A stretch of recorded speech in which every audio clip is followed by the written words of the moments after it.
I have to hit OK, right? Okay, so we are in week 5 of the summit. We're going to combine 2 of the modules today. And so effectively, my presentations for you will be over as of today. But as you know, next week, we're going to have a 2 to 3 hour session, a really deep session on negotiations. Today is just going to be an abbreviated teaser on negotiations. But next week, we have Emilio Espinoso coming in. We're going to do some case study from Harvard cases with you, and you'll be put into groups. So if you actually can make it here in the audience, I highly recommend you do that. If not, you're still at home. We'll take care of you. We'll put you in groups. Matt will manage that for everybody. We've purchased some gifts for the contests that are going to be run and challenges. No pressure, no stress. Don't worry. This is all fun and games for us. But it'll be a nice reward for you guys. And the case studies are about negotiation and dealing with some of the the red lines that we have in the negotiation process. Module 6 is negotiations. We'll do that, but I'm going to go over module 5 with you. Now, if you remember, I already actually taught you module 5 when I put a lot of the content that was there, or all the content, into the working with the buyer session and in the listing session. But I went through the module 5 again last night. I thought it's a good review, right? So it's kind of a review of what we've done in the last couple of courses. That way, you're not going to be in and out here in 45 minutes, because that's really only what the negotiation was about. That makes sense? So if we can go to the, oh, you've already got it up there. Look at you. So just FYI, this is not in your form. This is the 7 steps booklet. That was like session 2 or 3, give or take. So yeah. And as I said, and Matt, politely reminded me, I've already covered off all this stuff. So this is not new material. It's kind of like a review of what we've done. Okay? So the question 1, narrowing your focus, or step 1, there's 7 steps in the buyer process. It is a separate little book that we gave it to them in class 2, right? I think that was your buyer session. It was 2, right? Correct. Yeah. So you'll have that there. If not, please reach out through Matt, and Matt can give you a digital copy of it as well. So question 1 in narrowing the focus is, where do you want to buy or live? Which is, I can still write on this, right? Yes, double tap. Not with the marker? I would prefer not. Okay. Get your pen over there first. Get your pen button. My pen button. Now you can write. Okay. Where do you want to live? Well, this is the famous thing we have always been told about real estate, right? Location, location, and location. And it is a very important thing, no questions about it. There's people that want a location because it's convenient to work, or it's convenient to a school district you want your children in, or it's convenient to the best shopping malls that are around the area. I say, though, that location should be price, because really the driving factor in real estate is price. Location, of course, is fixed. You can't uplift and uproot your property and put it somewhere else. So, it is an important top 3 kind of consideration. But let's be honest, the real estate market today is driven by price, right? No illusions there. There's 3 things actually that drive real estate sales. So we got 2, location and price, but I'll go price is number 1, location is number 2. Does anybody know what number 3 is? Of a property? Buy it, sells, what doesn't sell? Day on the market. Pardon me? Day on the market. Days on market is the consequences of why these 3 things are not in alignment, right? Marketing is well, I just gave an example of that with my my sister-in-law, and that's actually number 4. So marketing is number 4. So let's go. Price number 1, location number 2, number 3 is a mystery so far. Number 4 is marketing. Okay. Type of property. Size? Type? No. What about timing? Timing, like at the time of the year? Timing, because people know the situation of the mortgage. They might say, okay, we're going to go from people, the market prices went up. Okay, that's going to be what I would put this one in and bulk it in this group here called terms. So terms meaning there's outside consideration. So in your case, there's a lending issue, or the closing date is not in alignment. Those are like terms part of it, right? The seller didn't like the condition and sale of the purchase property clause. So the terms, you bulk those into a big thing.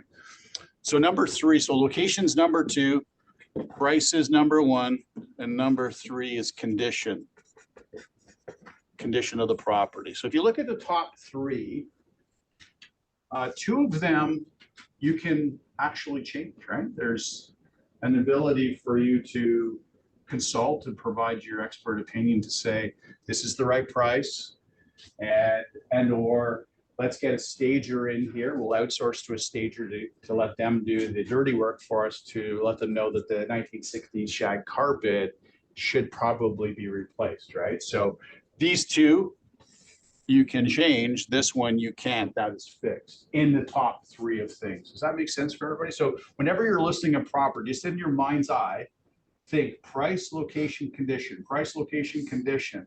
Those are the 3 things you have to hit bullseyes on. The other ones, yes.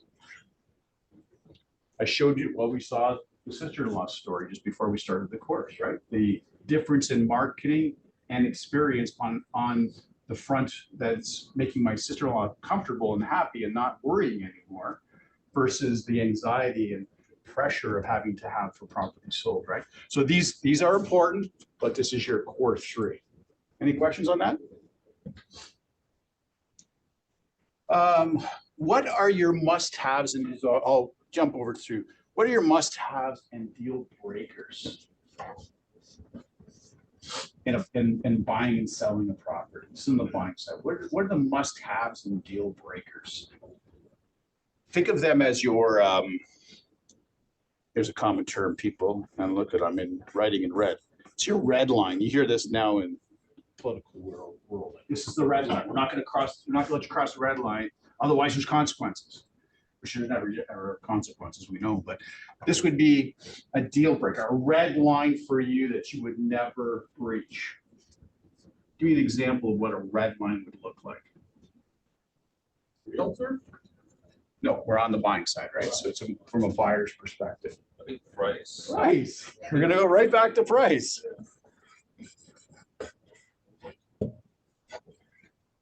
Sorry? Location. Location. Condition. Exactly. You guys are learning. What are the other ones? Terms. Yeah. Exactly. Those are the deal breakers. So now that you know that, it's a aha moment, right? It's the okay, now I understand that. You got to now model around your business answers to these situations when you go into unique situations. Because everybody is going to have unique situations. Don't fall into the trap of thinking there's a one size fits all solution. Okay. This suit, I bought it. I won't tell you where it was. Harry Rosen. I love Harry Rosen. What's my last name again? Canal, or Keneally, as they call it in Ireland. 2 days, St. Patrick's Day, by the way. Everybody's Irish on St. Patrick's Day on Sunday. This is a Keneally suit. I love it, but that's the Italian version. Now, I'd be very lucky and I'd be very rare if I could go to any store and buy a suit off of a rack. You have to have them what? Tailored. Tailored. Are you running your business like a tailor for that specific property, buyer, the specific seller? If you're not, you got to ask yourself why. Is it maybe there's holes in your business model and you haven't, filled that out yet? Haven't taken the time to do it, and that's fine. Because part of the education process is to enlighten those kind of dark corners about opportunities in our business to improve it. So every home seller and every home buyer, yes, they're going to share some bulk similarities. Let's be honest about that. But wouldn't you agree that there's unique wants, needs, desires for each individual? And for you, I used the term before, it's getting behind the thing behind the thing. Remember I talked about that? No? the thing behind the thing. It's like a mask. You take the mask off to see what's really behind there. A lot of people project to you not the true situation. Maybe they're embarrassed about that. And so part of the digging, the hunting, the questioning, and this business is the dialogue. Remember, I've said this 1,000 times. It's knowing what to say, when to say it, and how to say it, right? To get behind the thing. And the only way you get really good at that, to be a professional, to be a master of that, is to do what? Practice, 100%. And it's knowing what to say, how to say it, when to say it. And I've shared with you, one of our realtors is in here every morning at 7:30, talking to realtors across North America, doing dialogue, objection handling techniques. And this is a 6 to 7 figure historically every year realtor that does that. And if he's doing that every day, you know, we have to measure ourselves to compare to say, can we get into that kind of category to be that professional? Make sense? Getting pre-approvals. Who does not get a pre-approval with a buyer before taking them out? And if you put your hand up, don't be embarrassed. So everybody in the room, put your hand up that you get a pre-approval before you take them out. Gold star, 100%. You do not want to be taking any buyer out without determining two things. What are the two things? I've told you this before. They both start with a C. Well, this is the qualification. Sure. This is what you're doing. You're qualifying them. I rewatch my videos sometimes. I did last week, and I spelled the word, a simple word, wrong last week. I'm like, oh my goodness, it stayed up on the screen for 10 minutes. So I got to be very conscious. Negotiated. Yes, it was negotiated. I was like, oh my God, how did I miss that? I have a master's degree. Yeah, wrote a big paper, and I still spelled that word wrong. Okay, so capacity is one, and capability. So that does say capacity, just so that you know. Bad marks for bad form. If you don't know the capability and capacity of the buyers that you're putting in your vehicle or that you're meeting at properties, you have to start from scratch. You have to hit the reset button with them. And I gave you in that course 2, the acronym to go by working with buyers. Does everybody remember? And that starts with C2, by the way. Come into office. This should be your religion for working with buyers. Come into office so that you can do that due diligence with them. Because here's the reality with the buyer side. If you don't do the pre-approval, you're going to go out and show them properties based upon what? What number are you going to go base your showing price ranges with buyers on? Is it a number that you've just pulled out of thin air? Oh, I like the way Thomas looks. He looks like he's a $2.5 million buyer. I think I'm going to go show him $2.5 million houses. Is that how I'm going to do my business? How am I going to do my business? If I haven't done the CETO, haven't qualified, done the capability capacity, where a financial person's looked at them, how am I showing and basing my decision to go show them $2.5 million properties? Well, I haven't done that. Is Thomas telling me he wants to look at those properties? Okay, so Thomas has told me that, but I haven't properly vetted Thomas. And I go out in my car, take my time, spend my gas, and by the way, gas is over $1.50 a liter right now. Are we happy about spending $1.50 a liter with Thomas, who says, I want to buy a $2.5 million property? And you know, we start driving around. Maybe he wants to go into Halton Hills or Caledon. And I don't know if you've ever driven up there. Those are not subdivision style $2.5 million. Like it's quite a drive, right? All based upon Thomas wanting me to go show him $2.5 million properties. Is that how we're going to do our buying? No, exactly, right? So you want to make sure Thomas is qualified, because here's the reality. We have a reputation to uphold individually in real estate.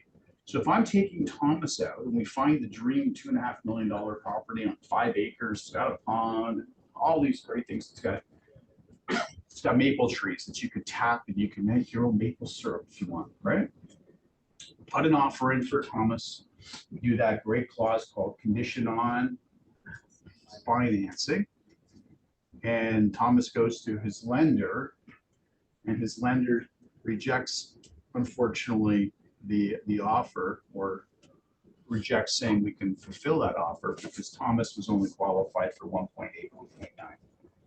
You put an offer in, you put your reputation on the line by doing that. You've driven Thomas around for the last 2 months to do what? To have a reputational hit. When if you start the process from day one properly, you never have that problem. So I was glad everybody put their hands up. And I'm gonna give you my 6 things of why you got to do this. Write these down. By the way, reputation's number 4, so you can put that one in. Number 1, often forgotten, but it's number 1 for a reason in my mind. Your safety. I've watched people run after commissions and risk their own safety by doing it. To me, that is a red line. If you cannot get somebody to come in and meet with you through CITO, or you meet them at a Starbucks or whatever, you know, Tim Hortons, you want to look them in the eye and you want to identify them. Do not go and show people who you do not know. And if you're going to do that, and I tell you with all sincerity, because I love you all, then take somebody with you that's your, you know, if you're a woman or your husband or your boyfriend, right? Have somebody accompany you. You don't want to do it this way, okay? Safety and security, number 1 for you. Number 2, your time. Remember I told you in class 1, everyone has the same time every day. We have 24 hours in the day. Some of us sleep only 4 hours a day, you know, like me last night, or actually I got about 3.5 last night. I got my dogs, I'm all by myself. I had to feed them, walk them, you know, pet them, all that kind of good stuff. So I only got 3.5 hours sleep. But unless you're able to give yourself that extra hour or manufacture that somehow mystically, your time is the same as everyone. And if you start to work with people that are not qualified, they're taking away time from you in what? In your own personal life with your family, or yourself that you want to go to the gym or walk your dogs. Taking time away from other clients that you're working with. Because when your business spins up and you're working with 5 or 10 people at the same time, you got to be very organized. And you can't have anyone that's going to be a drag against your business or cause you to be in a situation where you find out they're not qualified to buy 2.5, only 1.8. Because the time you take to invest with, I'm not picking on Thomas, I love Thomas. He just picked seat number 1, you know. So today's your lucky day. Because you go off and base your showings on what Thomas has said, and the ultimate reality is he's not qualified to do that, you are stealing away from the clients that it can afford. So number 1, again, safety, security. Number 2 is time. Number 3 is money. And the money has multiple definitions here. One is the money you're spending yourself to travel, to put miles on your car, the gas, but also the other side is the money that you're losing because you can't actually close a transaction with it because you don't have the capability, capacity to buy that. So you're giving up 2 things, your expense side money, but true money. Okay. Number 4 is reputation. Number 5 is your family. You're stealing from your family. And number 6, I said it already, you're stealing from other clients. A great trainer, Brian Buffini, always says, if you've got 5 clients and 4 of them are amazing, that they follow your system, they're happy to qualify with you, to meet you in your office, but you got the one gal that doesn't want to play by your rules, because these are your rules. It's just your business, right? Your business. And I think I shared with you before, think of yourself like the doctor. If I'm calling my doctor because I went on WebMD last night and I self-diagnosed myself and told my doctor, listen, that's what I need you to prescribe me. I need some blah, blah, blah. And the doctor says, well, sorry, that's not going to work for me. You need to come in we have to have an appointment, have to diagnose you. That doctor's not going to do that. But we have realtors that will do that, where somebody will call them and you'll go chase the business without having the actual consult with them. We don't want you to do that. You're stealing away from aspects of your life. And remember, the first thing or second thing we talked about, why are you in the business? Every time you decide to go out and work with somebody, you are trading your whys for somebody else.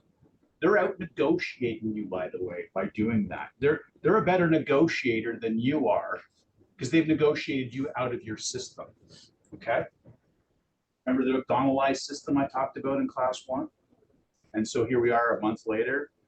You know, those seeds are starting to possibly germinate. You may have created these systems in place.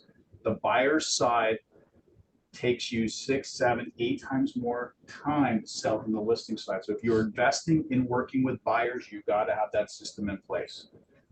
Weed and feed. Remember those 2 words, weed and feed. Your business gets weeded with these people that don't want to play by your rules, and you got to pipeline feed them with your lead generation activities, okay? Weed and feed. Any questions on that? Weed and feed? No, for sorry. money. So number 1 is safety, 2 is time, 3 is money, 4 is reputation, 5 is family, and 6 is other clients. And this is what happens. Put the title on this. You are gambling with those 6 things. That's literally what you're doing. I'm taking Thomas and I'm gambling right now that what he said to me at $2.5 million was his purchase price is in fact going to be the case. So I've gone to the casino and I'm playing whatever game you like, roulette, blackjack, but I'm gambling because I haven't actually done a analysis and figured out what the actual reality is for him, okay? I see it happen all the time, and I know I spent a lot of time on that, but please, this is the part that I find the biggest frustration that builds up with realtors is buyers that do these things to us, that take advantage of us, because again, we are investing heavily in the time, energy, and money to go and show properties. It's not easy. You know, you're navigating around a city like Mississauga or Toronto in traffic that is some of the worst traffic that you have in North America, right? You're doing that, and if you're not doing it with somebody that's followed your system, that you know 100% that's able to execute on the purchase price and the range that you're looking in, yeah, you're going to get frustrated. Then you're going to think every buyer's like that, and that's not the case. Most buyers are not. And even those buyers that want to do that, they just need somebody that's going to take control. And that's going to be you, because you know the right dialogue. You know what to say, how to say, and when to say it. All right. Number 3, choosing the best agent. Well, since I'm not in the business anymore, it can't be me, guys. So you guys are really lucky, okay? This is you. You have to believe in yourself that you are the best agent. Because it's like dogs, and I have 2 of them, I shared that with you. Dogs sense fear in people. And that's when you see dogs start getting louder when they bark, right? Because they sense that. They're giving that scent out, or the odor out. You as realtors do the same thing. You need to believe you are the best agent in the Toronto Regional Real Estate Board at 70,000 plus realtors. If you don't walk out of here with that mindset, the people that do have that mindset, they're gonna have your lunch. Can't do that. You're with the best brokerage, I think, in the GTA. All the things that we offer, the people, your peers in the offices, all 3 of them, that are willingly available to share their knowledge with you, let them feed your mind so that you become, in your mind's eye, the best real estate agent. Yes, we all have things to improve upon, but you have to have that attitude, 100%. Everybody in the room, are you the best agent in that home? Put your hand up. If you have to actually literally go, yes, I am the best agent. If you don't believe it, how are you ever going to convince the buyer or seller that you are and they should use you, right? You go to the next page, Matt. Step 4 is let's the search begin. So remember we talk about from the sell side, the listing strategy. There's two listing strategies we can do for a listing. One is called the aggressive. And what's the other one called? Starts with a T. Traditional. Okay. So those are your two listing strategies. Now we're talking with buyers here. Not every buyer's realtor is on top of their game.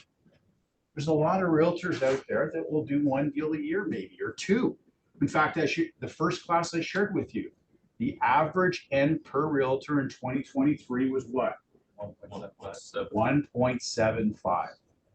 So if you're only doing 2 transactions a year as a realtor, you're really not in the business.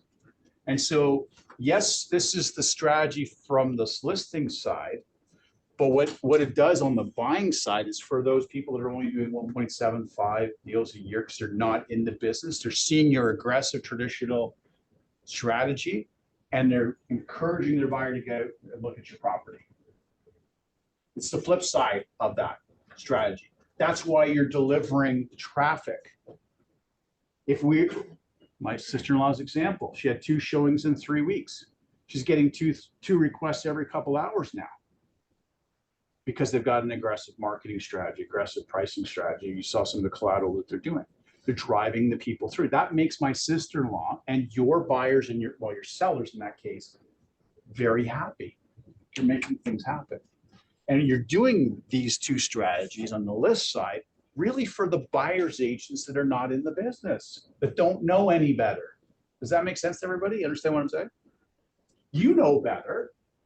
So that when you see the aggressive listing that's 20% low, and your buyer has seen that on that platform called what? Realtor.ca. Whose clients that are buyers and sellers go on Realtor.ca? Every one of your clients, whether you know it or not, are going to Realtor.ca. I go to Realtor.ca. I love it. It's a great platform. I look at stuff up north and down east. Your clients are going there. And so your buyer client, if you're not knowledgeable and knowing what the values are, they go in and see the property that's in the area they want to buy, and it's listed for 1.1 million. But we know because we're in the business that's going to sell for 1.25 or 1.3. When your buyer calls you all excited, you can actually say, well, listen, this is an aggressive marketing strategy that they're using. The likelihood is this is what they're looking for. Versus the realtor that doesn't know what's happening. He's going to get possibly excited and yeah, this is a great opportunity. Let's go crazy. Yeah, we want those buyers coming with offers. Call them lowball or call them whatever you want, but we want as many offers at the table because they will ultimately push up the value for the seller with the end user that really wants the property. But just from a buyer's perspective, know the marketplace. So when you take on a buyer, you want to do that due diligence. You want to do CMAs on what's recently sold, what's currently active, and the one that everybody forgets about, which I shared with you last week, is what? Exactly. Believe me, it's a lost art for realtors not looking at expired listings. As I said to you last week, no seller, or the vast majority of sellers, do not go into listing to be inconvenienced over the next 2 to 3 months with not the expectation of selling their house. They want to sell their house. So when it doesn't sell, it expires. That's an actual roadmap for you to show buyers and to show sellers the true value of the property. Okay. Go to any questions on that? This is the invert of what we talked about the sell side. Making it an informed offer, negotiating on your behalf. So, deciding on price terms, preparing the offer, reviewing the offer, presenting the offer. That's the mechanism, the mechanics, the process of doing your offer. I shared with you in the buyers section, give your buyers as much information as you can up front. So when it comes time to do your offer, remember I shared with you that's probably one of the most stressful times for the buyer and for the seller, of course, because you know both sides here. Give them the APS at that first meeting. Have them review the APS, ask you any questions so that you're building a few things by giving it to them. You're building one, credibility, write this down. Building credibility with them because you've given them the offer. Okay. It eliminates the fear that they have. Remember we went through all those fear words and stuff in class 1, false evidence appearing real. That's what fear is. Number 3, gives them confidence in you. And number 4, cements and deepens a relationship with you. So this here, step 5, with the offer should be pre-step 1. That's in your CETO meeting with buyers. Give him a copy of the agreement first and sale. How I used to dialogue that would be, hey, Matt, I won't pick on Thomas now, I'll pick on Matt. Hey, Matt, listen, ultimately, our goal is to get you to autograph this paper. And of course, our agreement purchase sales are about 5, 6, 7 pages long these days, right? So our ultimate goal, Matt, would you agree, is to get you to autograph this document. So I'm going to give you a copy of this. It's blank. We're going to play the game of fill in the blanks once we found your dream home. We know your name and your wife's name, Matt. We have no idea who the sellers are. We have no idea what the address is. We don't know what the legal description is. We don't know what our deposit is going to look like right now. We don't know what the purchase price is going to look like. We don't know what the we'll fill in the blanks. Plus, we're going to fill in the blanks on conditions. And I've already prepared for you the types of conditions that I envision that you are going to want to put into your offer. So we're going to show you what a condition on financing looks like, building inspection, solicitor review. Maybe we'll pick on Thomas again, grew up in the country. We're looking for a country property. What do country properties have that city properties don't have? Wells, septics. Do what? Oil tanks or propane tanks. They might have unserviced roads, right? This is a surprise a lot of rural buyers find out when they move in the wintertime, that the road's not serviced by the municipality for plowing snow. Or that there was a gravel pit down the road and there's a big gravel truck coming up and down the road, right? So, we're going to want to give all this information up front to the buyer. So that's pre-step 1 of this step process. And it builds those things I said, credibility, eliminates the fear of the buyer, gives them confidence and cements a relationship with you. Make sense? It's all part of your system, all part of your system. And once you start doing this over and over and over again, it's McDonaldizing your business. It becomes second nature. And you'll prepare, like I used to prepare buyer presentation booklets. You get them right from our own design department now. It's brilliant, but I highly recommend you do your own. So I'd have like 10 of them made, pre-made, so that if Thomas called me and I could book him tonight, when would be a good time to meet Thomas? Would 4 o'clock tonight or 7 o'clock be better? 7? Okay, perfect. So I now booked them. Instead of having to worry about creating a major document, it's art, pull it off the shelf, add what I get from design. I'm meeting Thomas. It's McDonaldized my business. That way I can work with 10 Thomases a month instead of 1 or 2. So if you don't have that McDonaldizing in your business, it's hard to work. It's impossible to work effectively with 10 people. Would you agree? Yeah. Go. Next slide. Number 6, removing conditions and firming up the offer. With removing conditions, remember this term, time is of the what? Essence. And why is that? Why is time of the essence? You've heard that word a lot legally, right? Why is time is of the essence in our contracts? Do you have a contract, an APS that you can pull up? I just want to see if I got the right clause. I always have like thousands of things floating in my brain. I think it's clause 20 or 24. 20, there you go. So clause 20 in your APS, read it. It's a very important clause. And what it speaks to is the time is of the essence, right? So when you are removing conditions and firming up an offer, you need to have complete clarity on what that day is. Every week I'll get a call because there's not clarity on the date that needs to be firmed up. I dealt with it yesterday on a status certificate situation. If I can remember exactly the language. So we're on the selling side, okay? Seller's requirement is to do what? The order of the status certificate, right? So the clause was written by the buyer agent that the seller, upon acceptance, agrees to order the status certificate from the condo corporation, right? The buyer has 3 days to review the status certificate upon receipt. Okay, what does that mean to you? That's what's written. So what's the first time is of the essence threshold? Order, right? So very important. Because the realtor on the other side argued incessantly with the reality. Yes. Time limits, perfect. Look at this guy. Matt's a genius. It's a very important clause, people. That clause has a lot to do with the irrevocabilities. Has a lot to do, and I talked about this a lot with you about the deposits as well, right? What's your default in your agreements for deposits? On acceptance. If you go back to page 1, Matt.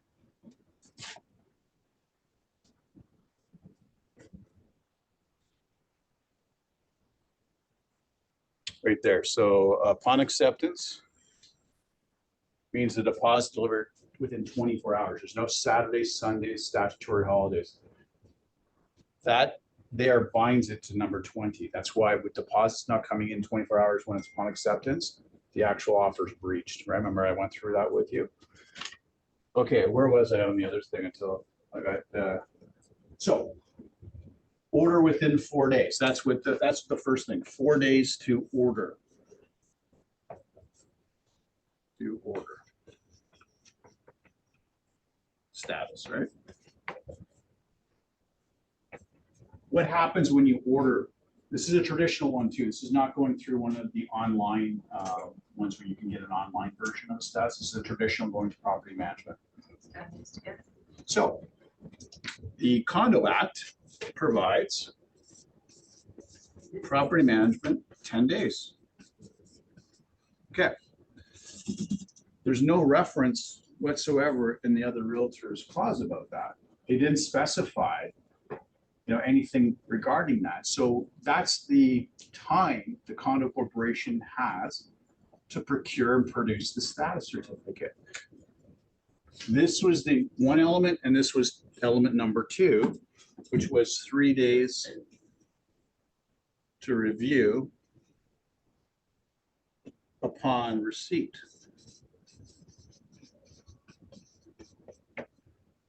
This was the clause. And guess what's happened? We fulfilled ordering within 4 days. In fact, we ordered on day 2. Property management is taking the 10 full days. That's what they told our seller.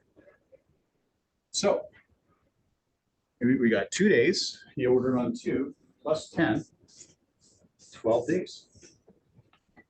We're about day 5 into this. And the argument was that this condition is going to become null and void and expire because we didn't comply with the timeline. Well, if that's what you wanted, you should have written your clause by a realtor to satisfy that want. Because as they argued with us yesterday, the buyer's lawyer is going away on vacation as of today. Not my problem. We're not, as I said to our realtor, we're not mind readers. We don't know that the buyer's lawyer is leaving. So I said, you have 2 solutions. What would be the 2 solutions to this? Yep. Buyer pays for an expedited status. That's solution 1. What's solution 2? We're not amending. So even though the 10 days wasn't listed, it's obviously baked in without saying. Correct. So The Condo Act. yeah, exactly. Yeah. So then the buyers have wrong expectations to begin with, right? Their realtor Yeah. has prepared and crafted a clause that was not to the benefit of their buyer. And now they've realized that. And now they want our side to bend and our seller is not wanting to vend, our seller's not, this is, right? So the other option is do nothing from our side. We have a firm binding, well, not firm binding, we have a binding agreement. We've satisfied what you wrote. And now if you send us a mutual release, because your lawyer couldn't get it, you didn't act in good faith. We have to. And then we don't have to sign it if we don't want to. Oh, no, absolutely not. No, that's, our seller said, you know, after we talked with our seller, that we've done everything correctly. It's not our fault that they needed it sooner. If they needed it sooner, the realtor should have prepared a better clause for their buyer.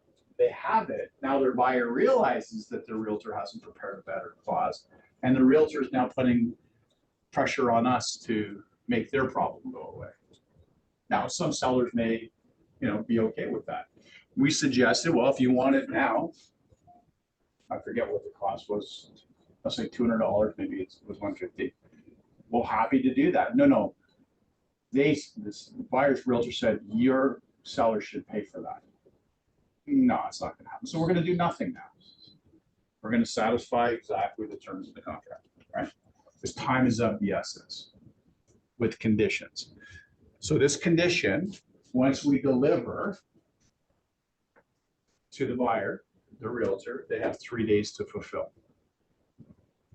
When that comes, it's gonna be the full 10 days after the confirmation of acceptance. They didn't want it. They wanted it done within 5 days, which would be today, because the lawyer's going on vacation. Another question. Yeah. So I've seen instances where the condo corporation hasn't delivered in 10 days. Yeah. Right? What if that happens? Now, it's not our fault, but what if they don't deliver in 10 days and the timeline now expires? Yeah, so that becomes a legal matter, and that's where I would say for you as a realtor and me as the broker, we're not going to be giving any legal advice to say, here's the consequences. Go to our respective lawyers, get a legal opinion, because I don't have LLB behind my name. Didn't get accepted at the bar, but there is a legal consequence here because we've not, even though it's not our fault, we've not been able to deliver something that we agreed to, right? Go to your lawyer.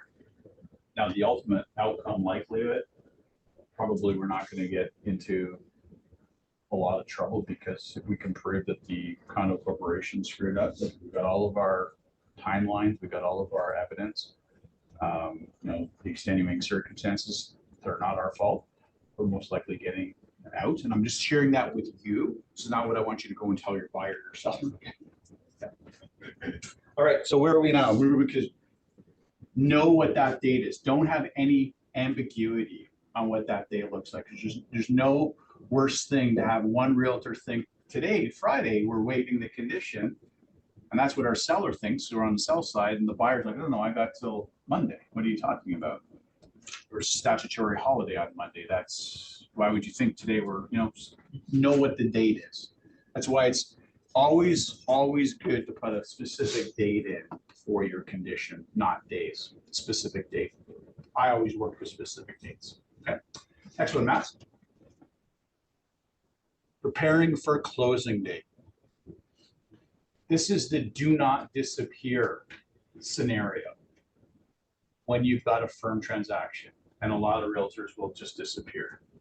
This is probably your most fertile time you're going to have with that client, buyer or seller, to get referrals from them. Why? Because you've gone through the heavy lifting process, the early phases, the offer phases, the firming up phase. This is what you're being hired for. Why would you disappear after you've done all that great work? Don't disappear. Help them. If they don't know how to disconnect their utilities, find the answers for them. You be the hub for them and spoke out to everything that they're looking for.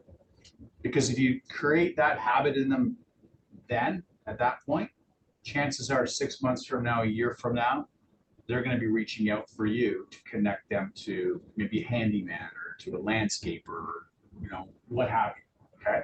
Do not disappear when you're preparing closing day. It's a mistake I see all too often, which requires you to check in often with them, right? There's I told you about the perceived indifference that is in the minds of a lot of consumers, like 68% believe of this perceived indifference, meaning we don't care after we've made our money, right? So you've got the deal, it's firm. Yeah, you haven't been paid yet, but the money's on its way, barring a catastrophe, and then it disappears. In their mind, you're like, yeah, that's how Mike was left here. He just wanted to get paid. Don't do that. Okay. Next one. I think actually next one we're going to go to step one in the seller side. The seller booklet. It's already an hour. Yeah. Was it helpful though? Just going over some of these stuff. Yeah. So step one, choosing the best real estate agent for you. Again, who's the best real estate agent? Everybody's hands got to come up. You've got to believe in yourself. Believe, believe, believe. That was the mantra in 1972. Team Canada. What happened in 1972 with Team Canada hockey team? Does everybody know this? What happened? Beat the USSR. Right. So the Team Canada, all of these top NHL hockey players, Phil Esposito, Mahovlich brothers, a guy named Paul Henderson. Has anybody ever heard the name Paul Henderson? He lived here in Mississauga. He was a Mississauga guy. Team Canada was expected to destroy Team USSR. And in 1972 was the middle of the Cold War, right? It was good versus evil, the West versus communism. And this was our little country, Canada, on the world stage taking on this evil empire called the Soviet Union, okay? We were expected to destroy them, hands down, because they were just a bunch of, has-been hockey players. Well, they played half of the series here in Canada, and then they went over to Russia to play the other half. When they got on the plane in Vancouver after game 4 in Canada, we were down. We were behind. We were not 4 games up, 0 to the Russians. They had beaten us 3 times. And we went over to Russia with wounds. Like, how is this happening? And so from that trip from Vancouver to Moscow, the mantra for Team Canada became believe, believe, believe in ourselves. Every one of those players, that's what their mantra was. And of course, if you know the story, the very last game, in the last minute of the game, Paul Henderson scored that amazing goal to beat Russia so that we won the ultimate series. To this day, 50 odd years later, 52 years later, it's still one of those iconic moments in Canadian history. But those guys went over there, they could have taken that, we're defeated, we're down 3 games to 1. All they need to do is win, one more game and tie the others, and we're out. But they went over there with the mindset they believe in themselves. And this is what you really, as a realtor, you got to believe in yourself. Get all that noise out there. Number 1, pricing is a real art. We've talked about this. This is the lost leader approach. This is your aggressive marketing plan. This is the flyer for the snowblower that's 40% off. That's the lost leader. Number 3 would be marketing's complex, multi-pronged, quality, memorable, personal. You didn't hear the video, but Matt sent the link of the virtual tour that's been done for my sister-in-law. That is quality. I'm sharing it with you in this class because I was impacted by it. What are you doing? Showings are number 1. Getting the ability to have as many people come through the property. Remember I gave you the kind of little tip a few weeks ago? Airbnb them, a nice hotel. Give them a little bit of a spa treatment at this Airbnb or a hotel. So it clears up 3 or 4 days of constant nonstop showing. So that's what you're really wanting to deliver with that, is constant nonstop showing. If you were in the business back in 2001, you remember what that looked like. Showings were stacked up in 15-minute increments from 9 a.m. to 9 p.m. Who was in the business back then? A couple of you? Do you remember those days? It was literally 15-minute increments for showings. 15 minutes. That's all you got to buy the $1 million, $1.5 million, $2 million property. You got 15 minutes to look at it. That was 2001. Pardon me? You have to be signed. Yeah. Well, I'm hoping and praying we never go back to 15-minute showings. But Sorry, I wasn't in the business back then. you are right. Yeah, heard You've it. heard the stories. Yes, yeah. Insane. You're going to spend that kind of money. Listen, we spend more time picking a vacation, don't we?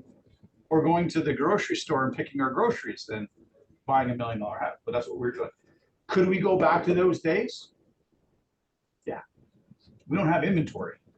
And if they lower the interest rates, floodgates are going to open up again, and we could be back to those types of days. So if we go back to those days, Airbnb idea, hotel, get them out of the house, stack up as many showings as you can, part of your offer. Number two, pricing smart. I showed you the graph before. That's the price, time, and showings chart. Wait, go to the next page. Please. Yep. So that's the bottom one. So you see price on the vertical, and you've got time on the horizontal with the showings, the little curve up there. So initially your showings, because it's a new shiny toy on the market, that's where for first 3 weeks, you're going to get the bulk of your showings. So, the seller telling you, let's just try it at this price, see what happens. We can always reduce it. You're missing the boat. You're missing the opportunity. You got to come out of the gate properly priced. Hey, man. You can sit in the front here. I can pick on you too. Preparing your home. Here's a great little, this number here is 7 to 10%. I think it's a little high for staged properties. I'm going to say it's 3 to 6 to 7%. A staged property will deliver that type of value return for you. However, staging should be something that you always recommend to somebody, whether they choose to do it or not. Have the recommendation. I'm going to show you and share with you why. I may have done this in the listing one. In the United States, there's been lawsuits already about this. Similar properties, one staged, one didn't. One I'm thinking I've sold for $100,000 more than the non-staged one. The non-staged one sued the one that was staged, sued their realtor because they didn't offer staging recommendation, and they won. Now that's America. Usually it takes 10 years for stuff to filter up here. So could that happen here? Bet your bottom dollar, right? All you need to do is show that you recommended that they should look at that. Their choice to do that. If you can show and prove that, they can't sue you for it, right? Because you can't force them to do that. Preparing your home for showing, wow, it's the 3 R's: remove, repair, renew. I like that. 3 R's: renew, repair, remove, repair, and renew. The remove. When I sold my parents' property, I helped them get out after 30 odd years in the same property. The emotions behind that, but just the amount of things they accumulated is unbelievable.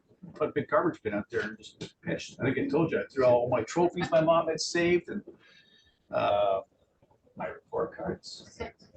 Some of them were pretty bad. It took me a while to become a student, High school, I did have, my last year high school, I was an honor student, but the other years, not so much. My mom still reminds me of that. Number 4, step 4, right, Matt? Next page. Marketing for the best results. This is, Sorry. On the last one, what do you mean by review?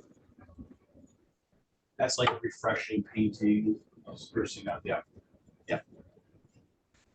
Marketing for best results. This is partnering with those providers, the photographers, the virtual tours, the best marketing scene you can for the property that you can. The video I showed you was creative. It was designed specifically for my sister-in-law. That requires you to think about how can you do something really unique for people. We had one of our realtors put a listing up and did a video, and they did a street hockey scene. And so they put some hockey nets up, and so it was in a court location that was conducive for kids playing hockey on the street. So they set up a couple of nets, they got some jerseys on, hockey sticks, they filmed a little game of road hockey, and that became part of the marketing strategy for that. And guess what happened? the family that bought it had kids that played hockey.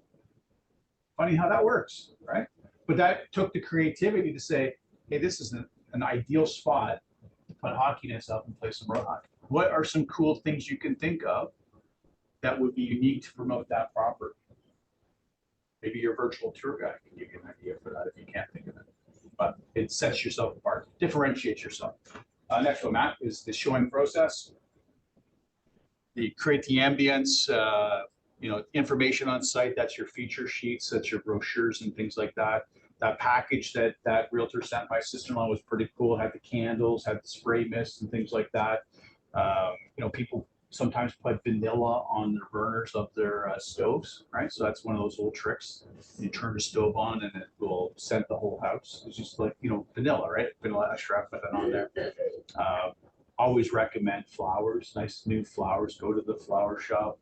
If you're listening, spend $50-$60 on flowers and put them strategically around the house. Nothing better than brand new flowers. Number 6, Matt, it's offer time. This is if you're doing in person, which I highly recommend. Remember, I've always said to you that I hate these email offers. Do them in person. When you're doing them in person, get to the property half an hour to an hour before so you can prep your seller about what's going to happen. Because the seller, when you have the realtor come in and put an offer on the table, what's the first thing that their eyes go to? Starts to P. Price. Again, price drives everything, right? So it could be other components of the offer. It could be perfect. It could be the closing date's awesome. It could be a firm offer. It could be exactly what you want, but the price is not there. So if you're doing a face-to-face, you want to make sure that you tell your seller to play the game of poker. If I'm playing poker with you guys and I have 4 aces in my hand, I got a pretty good hand. But my job now with 4 aces is to steal all your money. You got a lot of chips there. I want those chips. So I'm not gonna show you by my reaction that I'm going to win. So I'm going to play poker with you, right? Everybody know the game poker, right?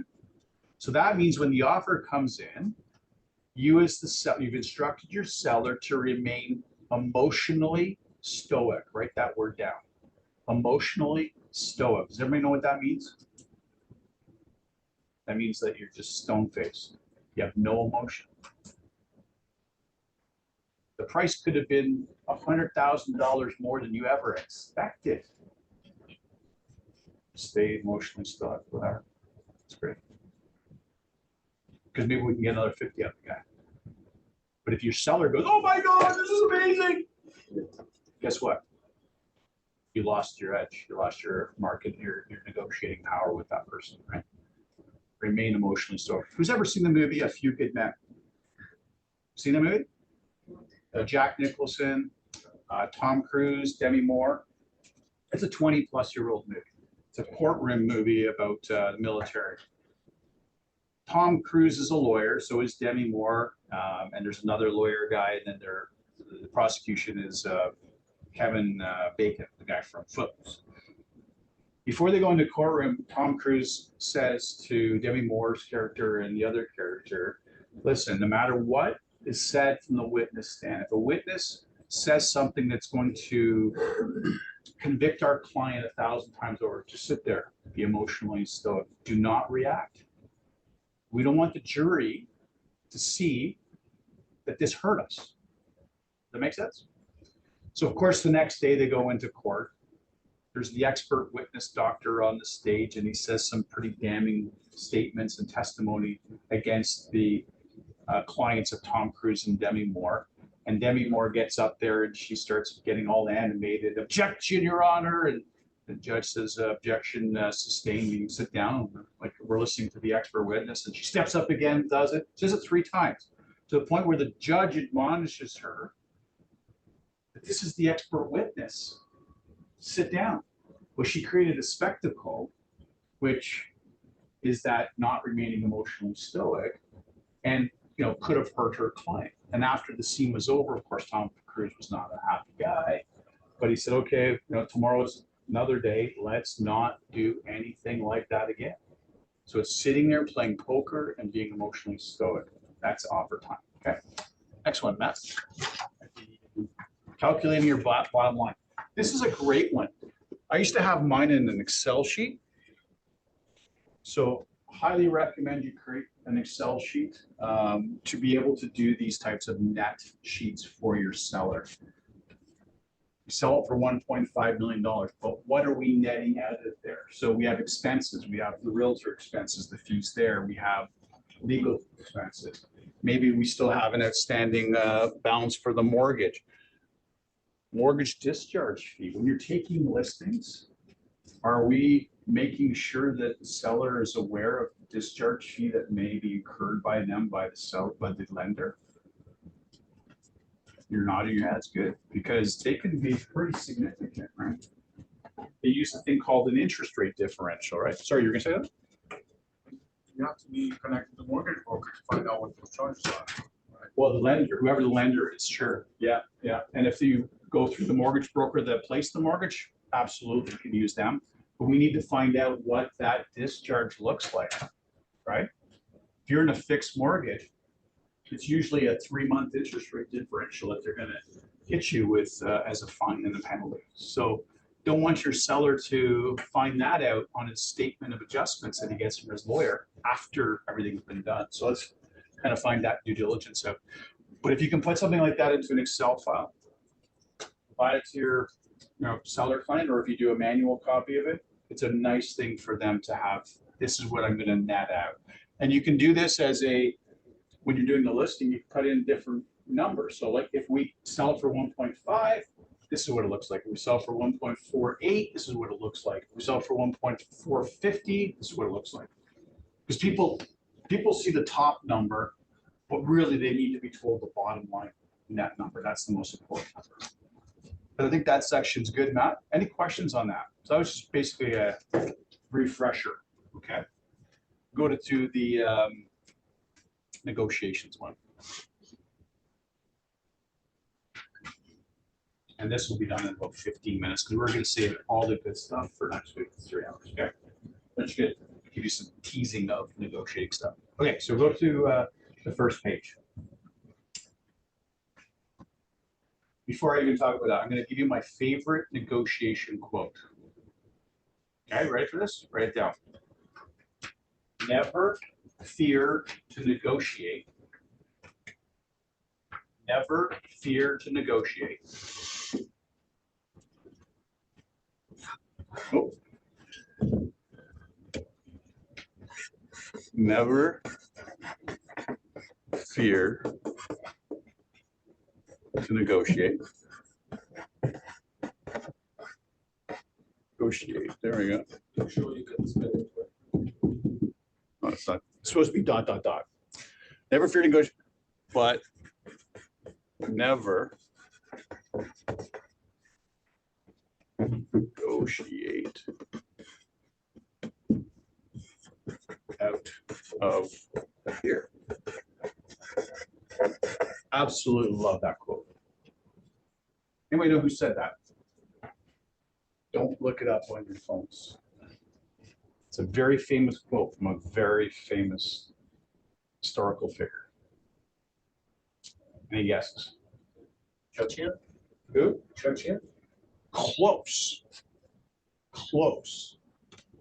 In fact, this person wrote a historical biography about Churchill.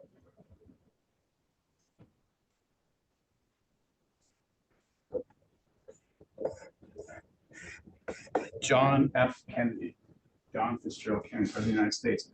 This quote comes out of the Cuban Missile Crisis, the 13 days that the world had come to a nuclear exchange, the closest it's ever been in the history of the world since nuclear weapons were dropped in 1945. Never feared to negotiate, but never negotiated the fear. He had to negotiate with Premier Khrushchev, who was the leader of Russia. But people were afraid to negotiate with him. JFK is like, no, I'm not afraid to negotiate him. And I'm not negotiating out of fear. I mean, you're talking about the most significant outcome of negotiations possible, world annihilation. If you go in thinking about, I'm afraid to negotiate this because I don't know what the outcome is going to be, then you're going to lose. The two of them, over the 13 days, were able to draw down all of the fear that was out there, all the misconception, because there were nuclear warheads that were placed in Cuba that could land in the United States a lot faster than anything the Americans had that could have landed in Russia at the time, right? So this was a turning point in the history of the world. Before I was born, I never fear to negotiate, but never negotiate fear. This is why I ask you to try to do your listing offers in person, not online. And the reason why people don't want to do it in person is because of that. They're afraid to negotiate, right? They have that fear. Don't do it. Put yourself in that situation. The likelihood of a positive outcome, meaning you're going to put a deal together, significantly increased by doing it in person. There's skin in the game when you're doing that. You're building your experience muscle by doing that. You're developing your reputation and relationships with other realtors. This is one of the biggest, saddest things I see in our industry is so many people out there. You're not actually meeting your counterparts anymore. You're on the phone by email. When I sold real estate, I went face to face with Thomas and with Matt and with everybody else in the business. They got to see me, I got to see them, good, bad, and ugly. When we developed relationships. And guess what? When Thomas would go back to his office, I did a deal with Mike Kenley. Yeah, like pretty good guy. So the next time somebody from Thomas's offer had to do an offer with me, they already had a positive experience through Thomas's referral. But you're never going to get that unless you do it in person. Make sense? Question for you. Who are you negotiating with? This is whether you work for a buyer or a seller. Who are you negotiating with? Okay.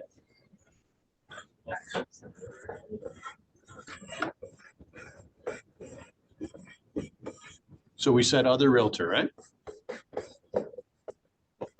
Absolutely. Absolutely. What else who else we? The clients. Okay. Buyer. Seller. Two more. Check. Yeah, there's two more for sure. Two more. But sometimes with the service providers as well, with stagers or photographers, sometimes. Not in the negotiation of the actual offers, but I do agree with you, like that's part of the whole overall negotiations for listing your fee and stuff. Yes. Yeah, I'm gonna give you that one. I'm gonna call it though this. Third what? Okay, so we're gonna lump your lawyer in there. Who else is in there? Parents. Kids. Third party, right? Who's number 5? Most important one. Yeah, yourself. Yourself. Would you agree that when you go into an offer situation, you're fighting so hard for your client that you sometimes put yourself in the way and create yourself to be an obstacle? You got to get yourself out of the way, which means knowledge. Anybody know who says this? What philosopher says this? Know thyself. Old ancient Greek philosopher. Socrates. Know thyself. If you don't know yourself and you put yourself in the middle of negotiation, you'll blow it up. If you know you have an ego, better check it. If you know that God gave us 2 ears and one mouth, but you operate like you got 10 mouths in only 1 ear, check that. Gotta be careful. Go back to that playing poker. You don't want to show your clients cards because you've gotten yourself in the middle of a situation. Make sense? That's the hardest one right there. Knowing thyself. It's a whole process for you to reveal who you really are, the thing behind the thing for yourself. Okay. Dialogues. I always give you a dialogue for every class, right? So I want to give you a dialogue. So if you want to write this down, this is the no regrets dialogue. And I'll give you the buyer's version first. Okay. So the dialogue goes like this: have no regrets. Put in your best offer so that when you wake up tomorrow, win or lose, you will know you put in your absolute best effort. That's your no regrets dialogue. We'll do it again. Have no regrets. Put in your best offer so that when you wake up tomorrow, win or lose, you will know you put in your absolute best effort. That's the no regrets, win or lose. Every buyer's offer, they got that dialogue. Everyone, whether we were in multiple offers or no offers. I didn't want them to wake up the next morning with regrets. Because if they do, who do they blame the regret on? Me. I'll read it one more time. Have no regrets. Put in your best offer so that when you wake up tomorrow, win or lose, you will know you put in your absolute best effort. And you modify that slightly for the sell side. Have no regrets, which we've already said. And the modification is sign back at your best offer. Okay? Sign back at your best offer. So you're just implanting that in. So that when you wake up tomorrow, win or lose, you know you'll put in your absolute best effort. Okay? That's where you, on the sell side, you're just slipping that one in. You like that dialogue? Takes the monkey off your back, per se. So that if we lose, and this will be in a multiple offer situation, right? So this has happened to me. This is why I came up. This is my own dialogue. This is why I came up with it. My buyer didn't put their absolute best offer in. And when we woke up the next day and it was published the sale price, my buyer then said, boy, I wish I would have done this. I wish I would have put another $5,000 in. 5,000 back then, it's like 25, 30,000 today, right? And it dawned on me that I didn't ask that kind of question, that dialogue with them. So I treated that as, you know, my kind of mistake. I didn't tell them I made a mistake, but when they revealed that to me, that they had another 5,000 they would have put on the table, all they needed to have happen was somebody to ask them to do it. So it's have the no regrets. You should have that dialogue with every buyer and every seller at that end phase, right? Where are we? It says Sam's general principles. So let's go to number one is listen. So I would say listen, of course, is your hearing, right? But there's another sense that's just equally as important as listening that I would put there and add to that, which is your observation, because we got two of these things too. We've got two eyes. We've got 2 ears and 2 eyes. And what am I looking for and observing? So I'm listening to what the words are, but I want to combine words with something else that my eyes are going to detect. What are my eyes going to detect? Body language. Body language. Thank you. Write that down. Body language. Right?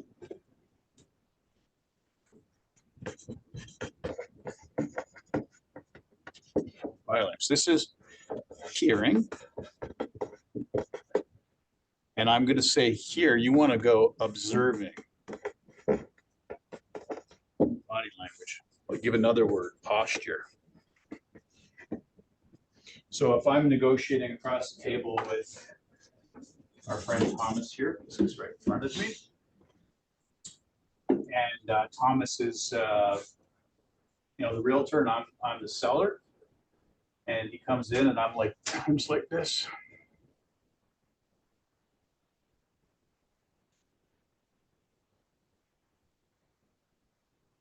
What does that tell you?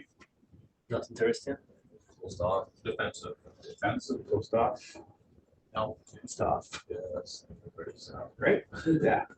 Don't be So afraid. I'm exaggerating with you because it'll be more subtle. I mean, yes, you're going to get some people, the odd one that'll do that, the extreme of it, but I want to do the extreme so that it sits in your brain as a memory.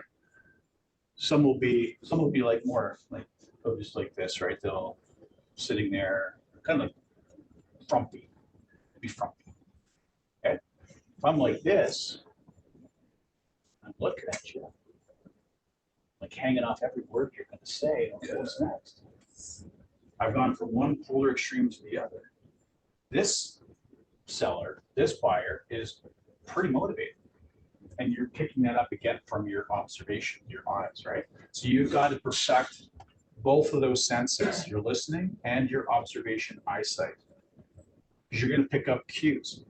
And here's the other thing. I could see Diana, peripheral vision, right? She might be your wife. Look at how she's sitting right now. Is she interested right now? Closed off probably not as much. She's like, yeah, I've heard this stuff from Mike before. Right? I'm observing. And she's been quiet. She hasn't said anything. Uh-oh. What do I gotta do? I gotta draw her out. Hey, Diane, is there anything that I could share with you, or is there anything I can help you with?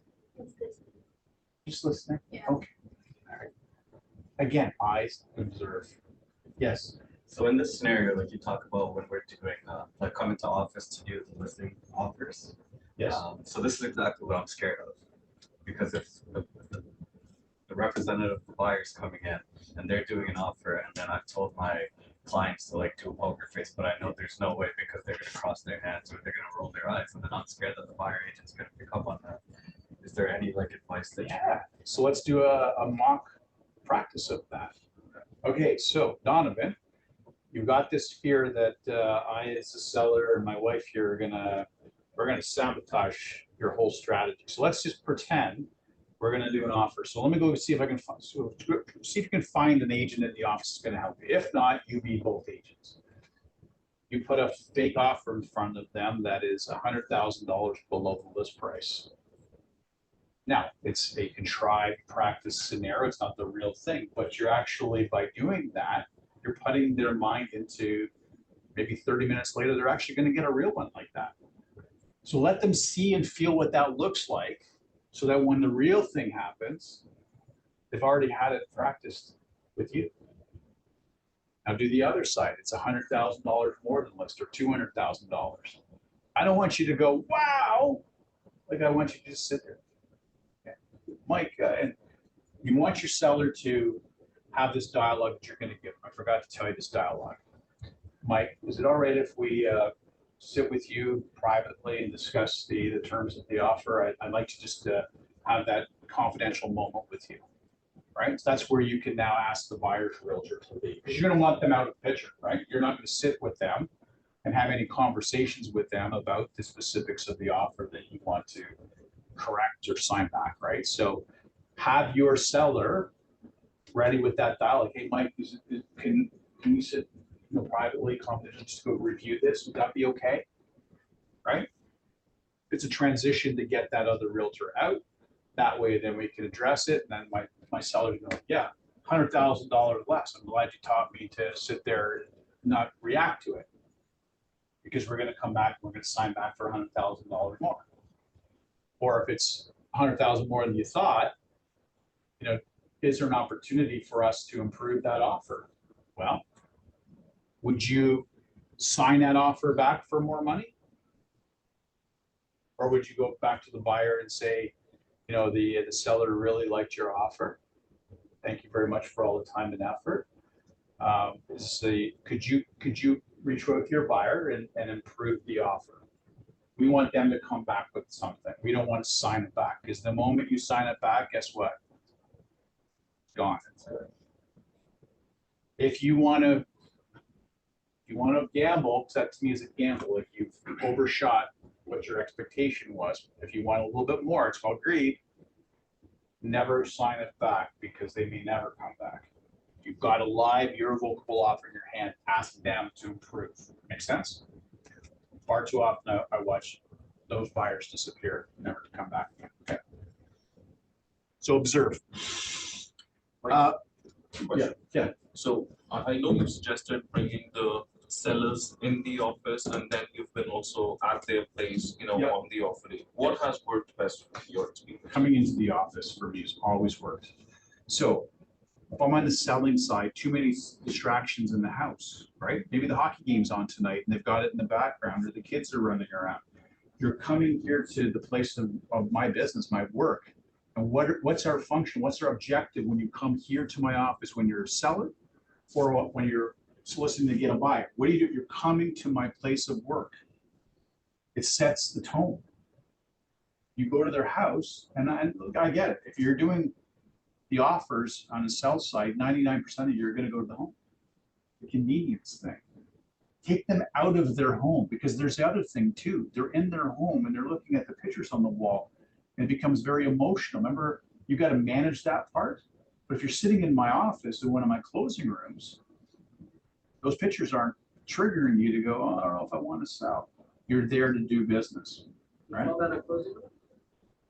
Like one of our closing rooms here, yeah. Like here in the facility, right? Not in the house, yeah. Yeah, you never do that? I call them work. Oh, sorry, I call them closing rooms. You've not known that? Oh my God, okay, sorry. That's my 30 years of just, I guess, I call those rooms closing rooms, always have. Closing rooms, what am I doing there? Closing a buyer and closing a seller. You guys never knew that? No, we call them conference. My God.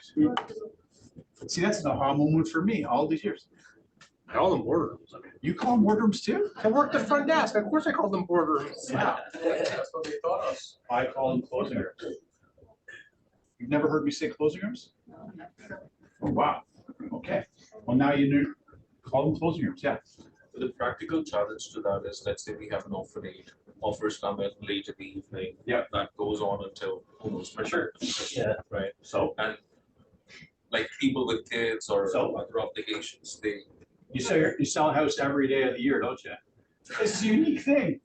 It's one day out of 7 years that they're gonna sell a house. They can't come to your office with their kids to sell the most significant investment in their life. Do they have photocopy machines at the house that you can use in case you need to make photocopies? Would that be something to incentivize them to say, hey, listen, there could be a need for us to photocopy something or to scan and email something? I have all my technology here at my office, and during office hours, I have front desk staff that can help us do that. Doesn't it make sense for you to come here? We can take care of all of that. Yeah, I know it's a bit of inconvenience. You do this once every 7 years, 10 years. When would be a good time to do that? 6 o'clock or 7 o'clock for the office? 7? Okay, great. Get them to come in here. Because if you have the technology and the equipment to bring your own printers and scanners and stuff to the property, and I'd actually know realtors that do that. They are mobile realtors with printers and scanners in their vehicles. There are realtors out there that function like that. And if you want to do that, knock yourself out. Go and buy the technology. The cost of it has come down immensely. You can be completely mobile, but if you're not, bring them in here. The obstacle there is you've put the objection in your own mind. And if you put that objection in your mind, there's no way you convince them to come in. You gotta, what's the value of me coming in as the seller? Yeah, it's inconvenience you. Yeah, you gotta drag your kids in, or maybe you drop your kids off at your neighbors or the grandparents, I don't know. We're coming in here to do what we need to do. We have accessibility to all of our technology, my front desk staff, so our photocopy machines, my computers, everything's right here. And oh, by the way, I forgot to tell you this one, because this is exactly the language I'm using with my sellers. Oh, by the way, you ever watch hockey games, baseball games? Because I sold to hockey parents and baseball players. Of course they did.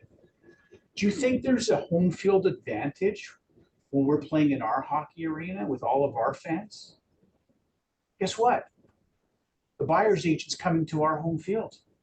This is my office. Do you think that that buyer's agent's a little bit put off because he's in my house? That's real. You bring an agent that comes in, especially an office like this. This is not a traditional office, people. There's like 18,000 square feet here with 5 upstairs and another 2 downstairs. The realtors that are walking in this brokerage are like, wow, you've already got your advantage. It's the visitor team coming into Air Canada Center or where do the Blue Jays play now too? Rogers Center, still right? Sky. No, this one. Yeah. There is a thing called home field advantage. If they're still not convinced, you throw them that. I want to have as many advantages over our competitors as I can put in place for them, and that's a big one. It's a huge one. Yeah. Any other questions? No. Next one, where we do number 3. I'll use number 3. Always present scenarios with pros and cons. Remember I shared with you the Benjamin Franklin technique, which is the Benjamin Franklin was one of the signers of the Declaration of Independence back in 1776. So it's literally what's the pros and what's the cons. You create your list. And it's kind of the scales of justice. What side is it leaning towards? Is it, heavy pro, we should do this? Great. If it's heavy cons, well, maybe we've got to reassess what we're doing, right? The simple pros and cons, they called the Ben Franklin close. Let's see, bridging tactic. Yeah, we need to go there. Next, page 10, Matt. So that's the RAB with the isolate. The isolate is the thing behind the thing. Remember that I'm projecting what it is, but there's really something behind that. You gotta unveil that. I don't know if I got any more on negotiation. I don't. So I want to save all the rest of this stuff for next week. Me and Emilio are going to use what's called one of the things called the BATNA approach to negotiation. BATNA. You can look this up. It's out there. So when your only homework this week is to research what BATNA is. And look and be familiar with BATNA because next week we're going to do a lot of BATNA in case studies. They're Harvard case studies. I believe we've actually picked a sport one as well. So we're going to give you a couple of case studies. There's going to be rewards, gift certificates, some books that we're going to buy for you guys. We're looking at getting the book Getting to Yes. I don't know if you've ever heard of that book. It's 30, 40 years old. Raji Uri's, he's a professor at Harvard. It's a really good book. So what's it called again? Getting to Yes. Getting to Yes. Yeah. It's basically don't negotiate on positions because when you anchor into positions, it's hard to unanchor those things and then they get very personal, right? So you don't want to, and your journey to getting them to say yes, you don't want to anchor them into a situation where their ego is going to be threatened. But this week, all you need to do is just look into BATNA. There's all kinds of videos you'll find on YouTube on it. Anybody know what this stands for before we even go? No, You're right. I read the book in school from undergrad. Yeah. And I finally it actually has applicability now. Yes. I studied law, but and it's crazy how it came up. Yeah. So you're right. Say it out loud. Best alternative to negotiating agreement. Best alternative to negotiating agreement.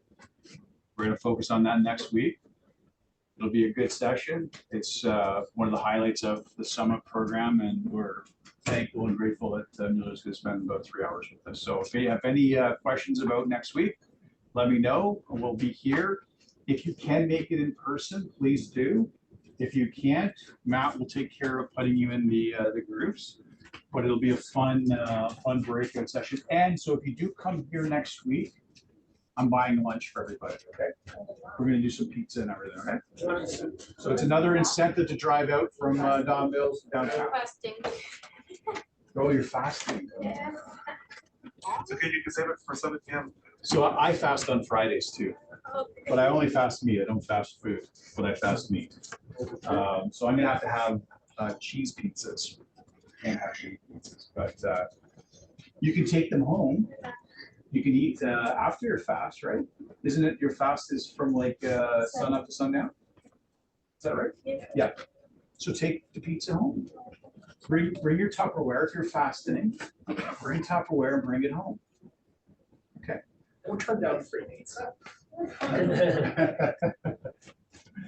Yes, you had a question. Like, are there any courses or acquisitions you recommend specifically for realtors on negotiation? Yes. Absolutely. I think it's called, I have the designation. It's called the Certified Negotiation Expert. It's, you get the designation, it's a 2 or 3 or 4 day course. And then there's a MCE, Master Certified Negotiation Expert. So I believe that still exists. We actually have partnered with the lady that created the course. She's been on our Signature Live before. Do you remember what her name was? Susie Cumming. Changed the name. Oh, she did? Yeah, yeah. What's it called? It's called Friend, Professional Real Estate Negotiation. Say that again, friend? No, Friend, or I forgot what it's called, Professional Real Estate. Negotiator? Professional Real Estate Negotiator. Like that, friend? Yeah, and then there's another one, Accredited Real Estate Negotiator. Okay. AREN. Her name is Susie Cummings, right? She doesn't fall under the franchise of CNE or MC. Oh, she doesn't, okay, okay. So I took her course, I don't know how long ago, but it was called CME when I took it. I still probably somewhere have the material. If I can dig it out, I can provide it to you. TREP does it as well, under TREP. It But it's is called, yeah, it's a little bit, it's called RENE. Yeah, RENE. it's another one on TREP's website. And I think they do it in person at the Don Mills. The Don Mills? Yeah. Okay, yeah. This one here, well, this is the new version of it. It's a real estate specific one. I imagine the Treb one would be real estate specific as well, so. But you'll have fun next week. Next week will be, I always get good feedback from our realtors that get to experience. You get to experience with one of our top realtors and what his mindset is. And he's literally, he's spent and invested a lot of time, energy, and money to perfect the negotiations, habits and structures and styles that he deploys, which is amazing. That he freely, of his own free will, shares it with us too. So have a great week, everybody. We'll see you next Friday. Bring your Tupperware, take home, if you're not able to eat during the day. I know it's probably gonna be difficult with all the food in the room, won't it? No. No, no temptation. Good. No.